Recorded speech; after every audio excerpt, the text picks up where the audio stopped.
اور نہیں ہو رہا کیوں نہیں ہو رہا, تو اس میں بھی اللہ تعالیٰ کی طرف سے کوئی نہ کوئی آپ کی ذات کے لیے بہتری ہوتی ہے. آگے جا کے آپ کو سمجھ میں آتا ہے کہ یار یہ تو میرے لیے شاید بہت بہتر ہوا. تو آج جمعۃ المبارک کا دن بھی ہے, بہت اچھی کہانی سے ہم نے آغاز کیا, اور بسم اللہ الرحمن الرحیم سے ہم بھی اپنے شو کا آغاز, جب بھی میں یہاں کرسی پر آتی ہوں تو ہم بھی اسی طرح سے یہ آغاز کرتے ہیں, سب ایک دوسرے سے سلام کرتے ہیں, بسم اللہ الرحمن الرحیم پڑھتے ہیں اور پھر اپنے شو کا آغاز کرتے ہیں. تو آئیے اپنے مہمانوں کا بھی تعارف کرواتی ہوں. میرے ساتھ موجود ہیں عاجز جمالی صاحب, ویلکم ٹو دا شو عاجز صاحب, اور اشرف خان صاحب بھی میرے ساتھ شامل گفتگو ہوں گے, آپ کو بھی ویلکم کرتے ہیں اشرف صاحب. تو آپ لوگوں کی پریکٹس میں ہے کہ واقعی کہ بسم اللہ الرحمن الرحیم پڑھنے کی عادت ہے یا نہیں؟ آپ تو ویسے ہی ماشاءاللہ جمعے کی تیاری سے بھرپور آئے عاجز بھائی, آج اچھے لگ رہے ہیں. مجھے اس کہانی پہ ایک بات یاد آ رہی ہے. سنائیں. سندھ کا ایک تاریخی کردار ہے بتایو فقیر. ہاں, وہ ویسے تو ہندو تھا, وتومل اس کا نام تھا, لیکن بعد میں وہ مسلمان ہوا تھا. بتایو فقیر نا بالکل ایسی ہی کہانی ہے اس کی. اچھا. وہ کہتے ہیں کہ دریا پار کر رہا تھا تو کچھ لوگ اس کے پیچھے لگے, انہوں نے کہا کہ ہمیں بھی پار کروائیں. اچھا جو انہوں نے کہا ٹھیک ہے آپ سارے میرے پیچھے چلیں, لیکن اللہ اللہ کرتے چلیں, اللہ اللہ کرتے چلیں, اللہ اللہ کرتے چلیں, اللہ ہمیں پار کرے گا یہاں سے. اچھا تو جو سب اللہ اللہ کرنے لگے, جو بتایا کہ بالکل پیچھے جو بندہ کھڑا تھا اس نے کہا کہ سنوں کہ یہ خود کیا پڑھ رہا ہے, جو یہ پڑھ رہا ہے میں بھی وہی پڑھوں گا. تو وہ خود جو بتایا فقیر تھا وہ کہہ رہا تھا وتو وتو وتو وتو, اپنا ہی نام پکار رہا تھا. وہ تھا تو اللہ کا درویش نا.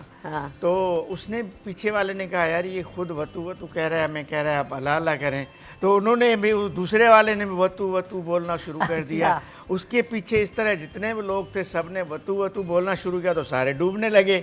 تو بتایا فقیر نے کہا کہ آپ ڈوب جائیں, میں نے تو آپ کو کہا تھا کہ اللہ اللہ کا نام کریں, آپ نے اللہ کا نام نہیں لیا, اب آپ ڈوب رہے ہیں. تو کہنے کی مطلب کہا کہ ماضی میں ایسے درویش ضرور تھے جو خدا کے, یہ چرواہا بھی ایک مثال کے طور پہ سامنے ہے, لیکن بنیادی طور پہ یہ اللہ کا کوئی درویش ہوگا جس کی وجہ سے خدا اس کے لیے آسانیاں پیدا کر رہا ہوگا, جو سب کے لیے نہیں ہوتی اتنی آسانیاں, باقی لوگوں کے لیے نہیں ہوتی ہیں. ان کا ایک اپنا مکتب ہوتا ہے, ان کا ایک اپنا کام ہوتا ہے, ایک محنت ہوتی ہے, اس وجہ سے یہ بہرحال اچھا ہمیں یہ سبق ملا اس سے. بالکل ایسے. اشرف بھائی آپ کچھ کہنا چاہتے ہیں اس پہ, آپ کو کوئی بات یاد آئی ہے؟ مطلب میسج اس میں جو دیا ہے وہی کہ ہمیں مطلب جو بھروسہ ہم لوگ کرتے ہیں اللہ تعالیٰ پہ, اسی پہ سٹارٹ ان کا نام سے لے کے سارا کام کرتے ہیں, وہ بھی ایک میسیج دیا ہے. بہت سارے لوگ ہمارے یہاں اس کو اگنور بھی کر دیتے ہیں, بھول بھی جاتے ہیں, لیکن جو میسیج ہے اس میں, جو اسٹوری ہماری دادی نے جو سنائی, تو اسٹوری میں یہ ہے کہ کچھ پرانی یادیں تازہ ہو جاتی ہیں. اور یہ آپ کا جو یہ ہے جب سے یہ سٹارٹ کیا ہے تو بہت زبردست, نئی اسٹوریز اور پرانی یادیں تازہ ہوتی ہیں. سب سے بڑی بات یہ ہے کہ دیکھیں ہم سب کو پتہ ہے اللہ تعالیٰ کی ذات پر یقین کامل رکھنا ہے, بسم اللہ الرحمن الرحیم سے جو ہے نا وہ اپنے کام کا اور دن کا آغاز کرنا ہے. لیکن کہیں نہ کہیں میں بار بار یہ بات کہتی ہوں کہ ہم سب کو کہیں نہ کہیں زندگی میں, کہیں نہ کہیں نہیں بلکہ ہر وقت ریویژن کی ضرورت ہوتی ہے, ریمائنڈرز کی ضرورت ہوتی ہے. تو ان کہانیوں کے ذریعے, ان باتوں کے ذریعے, مختلف سیگمنٹس کے ذریعے ہم ان چیزوں کو ریوائیو کرتے ہیں, ریمائنڈ کرتے ہیں, بار بار ان کو دہراتے ہیں, تاکہ ہم سب اگر کہیں نہ کہیں بھول گئے ہیں, کہیں کوئی چیز مس کر دیتے ہیں, تو اسے اپنی زندگی میں دوبارہ شامل کر لیتے ہیں. تو اس بس یہی مقصد ہے آپ سب تک کہانیوں کی صورت میں پہنچانے کا, ٹاپکس کی صورت میں پہنچانے کا, اور ہم سب کا یہاں پر بیٹھ کے مختلف باتیں کرنے کا. اور میں یقین کرتی ہوں, امید بھی کرتی ہوں کہ آپ سب بھی میرے ساتھ ساتھ, اور جیسے میں سیکھتی ہوں آپ سب بھی بہت کچھ سیکھتے ہوں گے. تو آئیے آج کی جو ٹاپ اسٹوریز ہیں اس پر نظر ڈالتے ہیں. اور ٹاپ اسٹوری میں سب سے پہلے جو ہے وہ سندھ اسمبلی کا اجلاس آج سہ پہر 3 بجے ہوگا, اور اس کا ایجنڈا کیا ہے؟ صوبہ سندھ میں گیس کی لوڈ شیڈنگ کے خلاف بھی جو ہے نا وہ تحریک التوا جمع کرانی ایجنڈے میں شامل ہے. اور گیس کی لوڈ شیڈنگ کے خلاف جو ہے وہ بہت زیادہ اس وقت ہم دیکھ رہے ہیں کہ وہ سوال اٹھائے جا رہے ہیں, تو اس حوالے سے بھی بات ہوگی. اس کے علاوہ سیف برہان یونیورسٹی کا بل بھی متعارف کروایا جائے گا, اور کیا کیا چیزیں ہوں گی عاجز بھائی ہمارے ساتھ ہیں, وہی بہتر بتا سکیں گے. اس کے علاوہ ذیل حج کا چاند دیکھنے کے لیے رعایت ہلال کمیٹی کا اجلاس آج ہوگا, اور مرکزی رعایت ہلال کمیٹی کا اجلاس آج محکمہ موسمیات کراچی کے دفتر میں ہوگا, اور ذیل حج کا چاند نظر آنے کا آج امکان ظاہر کیا جا رہا ہے. مرکزی مسلم لیگ کراچی نے کے الیکٹرک اور نیپرا کے خلاف احتجاجی تحریک کا اعلان کر دیا ہے, اور کے الیکٹرک کی ہٹ دھرمی اور بد انتظامی کے سبب روشنیوں کا شہر تاریکیوں میں بدل چکا ہے. تو کراچی کے عوام کے لیے کے الیکٹرک کے ظالمانہ رویے کے خلاف جو ہے نا وہ احتجاج کے لیے نکل رہی ہے. پاکستان مرکزی مسلم لیگ اور اب یہ کہا گیا ہے کہ وہ بھی احتجاج کریں گے۔ اس کے علاوہ جی شہر میں ٹریفک کے لیے رکاوٹ بننے والے تجاوزات کے خلاف کراچی انتظامیہ کی مہم جاری ہے، اور ہم دیکھ رہے ہیں کہ تجاوزات کے خاتمے کے بعد ٹریفک کی روانی بہتر ہوگی۔ ڈپٹی کمشنر وسطی کا ایسا کہنا ہے، اور انہوں نے کہا ہے کہ یہ تجاوزات کے خلاف مہم جاری رکھی جائے گی۔ گلبرگ کے علاقے میں بھی اور اسسٹنٹ کمشنر لیاقت آباد احمد مرتضیٰ نے کارروائی کی ہے۔ پیالہ ہوٹل سے لے کر واٹر پمپ چورنگی تک مختلف تجاوزات کا خاتمہ کیا گیا ہے، جس کے مناظر بھی ہم کچھ یہاں پر اسکرین پر دیکھ رہے ہیں۔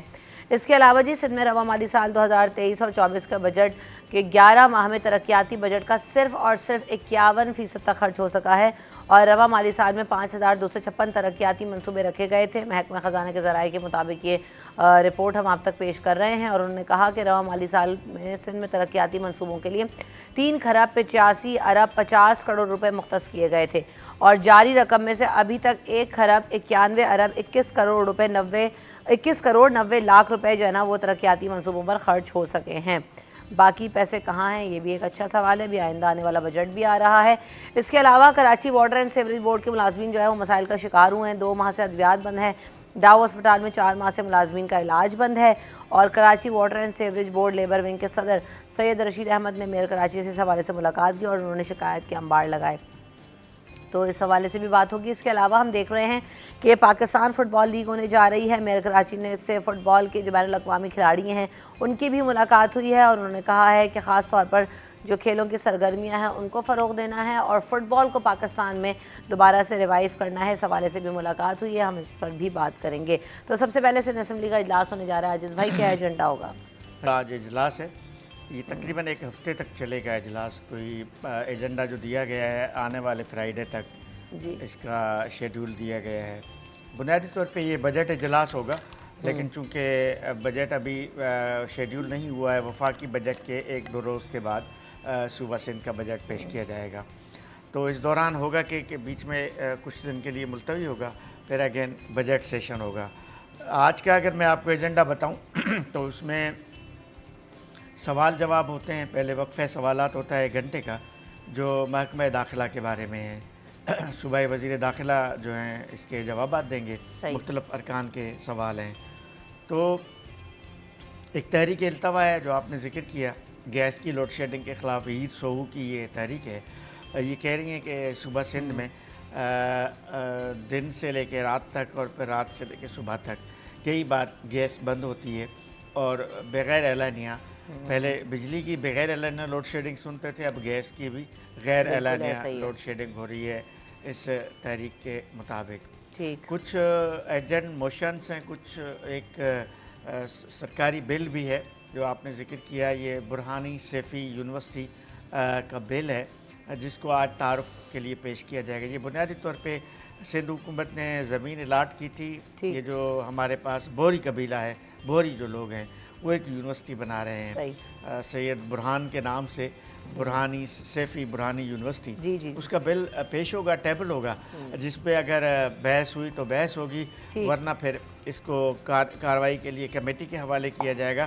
اگلے سیشن میں یہ بل منظور ہوگا، یونیورسٹی کی اجازت مل جائے۔ اب یہ تو ایجنڈا آج کا یقیناً اجلاس کا آ گیا ہے۔ ہم مزید بھی خبروں پر ڈسکشن کریں گے، لیکن وقفہ لے لیتے ہیں، وقفے کے بعد حاضر ہوں گے۔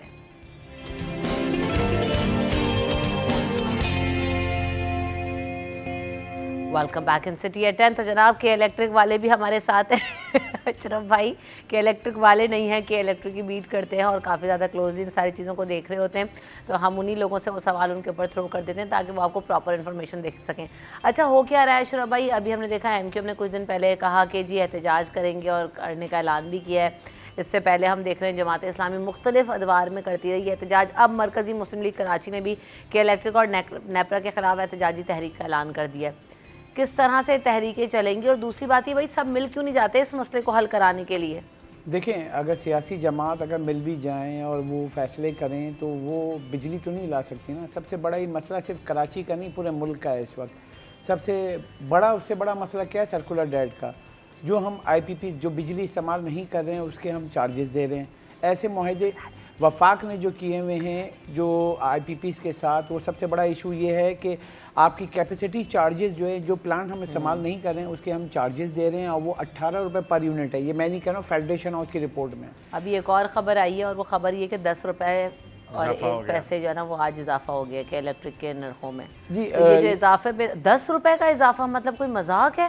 انہوں نے کوارٹرلی ایڈجسٹمنٹ کے حساب سے 9 مہینے کا ایک مطلب جو ملٹی ایئر ٹیرف کا دیا تھی درخواست نیپرا کو، اور نیپرا جو ہے ہر 3 مہینے بعد کا جو اس کا ہوتا ہے ہر اگلے 8 مہینے تک ہم مختلف مد میں یہ جو 10 روپے کا جو ہے وہ ہم بوجھ برداشت کریں گے. اب اس وقت جو صورتحال یہ ہے کہ یہ جو اضافہ ہو رہا ہے پہلے سبسڈی کی مد میں ڈیوائیڈ ہو جاتا تو ہمیں نہیں پتہ چلتا تھا. اب آئی ایم ایف کے تحت سبسڈی نہیں ملنی بجلی پہ، یہ ہم سب کو سمجھنا چاہیے. بجلی کی کاسٹ جو مہنگی ہوتی جا رہی ہے وہ عوام پہ ہی منتقل ہوگی. اب وفاقی بجٹ بھی آ رہا ہے کیونکہ صوبائی حکومتیں تو کوئی ٹیکس نہیں لگاتی جو ڈائریکٹ عوام کو امپیکٹ کرے. وفاقی حکومت آ رہی ہے اور ٹیکسز یا ٹیکس کا بوجھ بڑھائے گی یا فیڈرل ایکسائز ڈیوٹی بڑھائے گی. تو آپ سمجھ لیں کہ اب جیسے باتیں ہو رہی ہے تجویز دی گئی ہے سیل ٹیکس 18 سے 19% کر دیا جائے گا. تو یہ مزید بوجھ ہے سیل ٹیکس کی مد میں جو ہر چیزوں پہ لگے گا اور ہمیں مزید بجلی کے بل میں بھی اضافی دینا پڑے گا. پھر ایف ای ڈی ہے، الیکٹرک ڈیوٹی ہے. اب یہ جو آئی ایم ایف کہہ رہا ہے کہ جو ہم قرضہ دیں گے آپ کیسے ریکور کریں گے. اب آپ رمشا سوچیں کہ اس سال جو 30 جون تک ہمیں کلیکٹ کرنا ہے 9,400 ارب روپے ٹیکس کا ہدف، اگلے مالی سال ہمیں کرنا ہے 12,800 ارب. تو آپ سمجھے 3,000 ارب سے اضافی ٹیکس کا بوجھ کیسے برداشت ہوگا. تو یہی ہے کہ بجلی، پیٹرولیم مصنوعات، انڈائریکٹ ٹیکسز لگے گا اور عوام پہ آگے چل کے جو بولے مہنگائی کم ہو جائے گی.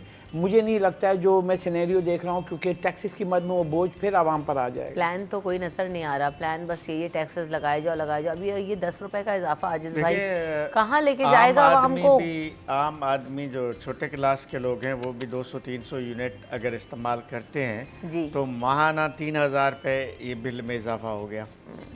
اگر 300 یونٹ اگر 200 یونٹ والے ہیں تو ان کے لیے ماہانہ 2,000 روپے کا اضافہ ہو گیا. 10 روپے پر یونٹ جو ہے، اور پہلے سے ہی 40-45 روپے ہم پر یونٹ ادا کر رہے ہیں. 55 اشرف بھائی زیادہ بتا پائیں گے. 55 روپے 60 روپے اگر ایک یونٹ ہے بجلی کا، تو اگر 100 یونٹ والا بھی ہے تو 5 سے 6,000 روپے. یعنی ایک کمرہ اگر جو لائٹ اور پنکھا اور چلاتا ہے پھر اے سی کو چھوڑیں اس کا بھی 100 یونٹ آ جاتا ہے. میرے جیسے آپ جیسے لوگ جو گھر میں ایک عدد فریج رکھتے ہیں، استری رکھتے ہیں، ایک اگر اے سی رکھتے ہیں، 300-350 یونٹ اگر ان کا اور 50-55 روپے فی یونٹ، تو آپ تصور کریں کہ 15,000 سے 20,000 روپے صرف بجلی کا بل اگر پے کریں گے تو باقی اخراجات کہاں سے مینٹین ہوگی. تو عجیب. اور ان کو زیادہ پتہ ہوگا لیکن ہر مہینے ہم دیکھ رہے ہیں کہ کسی نہ کسی مد میں بجلی کا ریٹ بڑھتا جا رہا ہے. کبھی فیول ایڈجسٹمنٹ کے مد میں، کبھی کس مد میں، کبھی کس مد میں. ہر مہینے 10 روپے کا، 8 روپے کا، 15 روپے کا اضافہ. ایک اور سوال ذہن میں آتا ہے. ابھی ہم تھوڑی دیر پہلے بریک میں بھی بات کرتے ہیں. عاجز بھائی نے بھی کہا کہ فیول کی قیمتوں میں کمی آ رہی ہے. آپ نے بھی کہا کہ ہاں جی امپیکٹ آئے گا کیونکہ عالمی منڈی میں قیمتیں کم ہو رہی ہیں. ہمارے یہاں بھی دیکھا کہ ہم نے فیول پرائسز میں کمی آئی.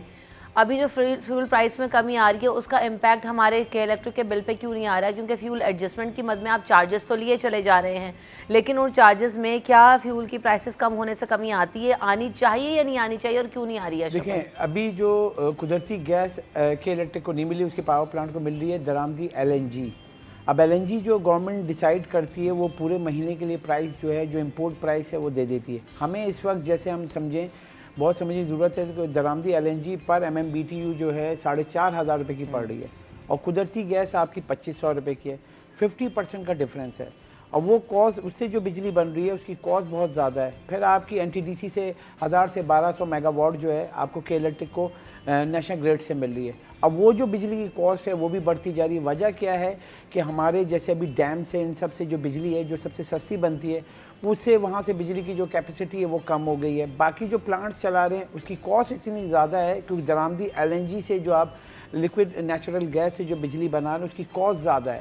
اب ہمیں کیا ہے کہ ابھی جو گرمیاں آ رہی ہیں آگے جا کے جو آپ کی برف وغیرہ جو اپر ایریا میں جو پگھلے گی وہ آئے گی دریاؤں میں، پھر اس کے بعد ڈیم میں پانی آئے گا. اس کے بعد آپ کو ڈیموں سے جو بجلی بنے گی وہ آگے چل کے ہمیں وہ کاسٹ جا کے کم ہوگی. جو کہا جا رہا ہے ماہرین کا کہ جولائی کی 1 جولائی سے پرائس کی کاسٹ کم ہونا شروع ہوگی.